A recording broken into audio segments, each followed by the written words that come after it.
நீங்க half boil சாப்பிடுறவங்களா இருந்தா உங்களுக்கு தான் இந்த வீடியோ. முதல்ல ஆஃப் பாயில் சாப்பிடுறத நிறுத்துங்க. ஏன்னு சொல்றேன், வீடியோ பார்க்கறதுக்கு முன்னாடி சப்ஸ்கிரைப் பண்ணிக்கோங்க.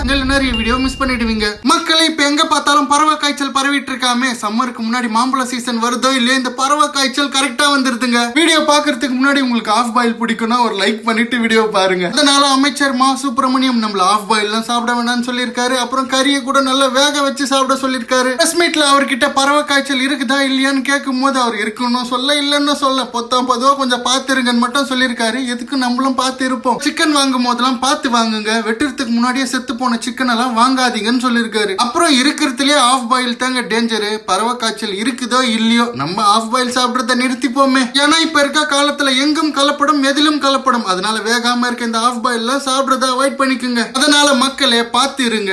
அப்புறம் என்ன, நான் திமிரு பிடிச்ச பொண்ணை தான் கட்டுவேண்டா, எப்பவுமே ஆஃப் பாயில் சாப்பிடுவேண்டான்னு சொல்ற உங்க ஃப்ரெண்டுக்கு இந்த வீடியோவை அனுப்பி விடுங்க. அப்புறம் நீங்க ஆஃப் பாயில் லவரா இருந்தீங்கன்னா ஆஃப் பாயில்னு கமெண்ட் பண்ணுங்க. எத்தனை ஆஃப் பாயில் லவர்ஸ் இருக்கீங்கன்னு பாப்போம்.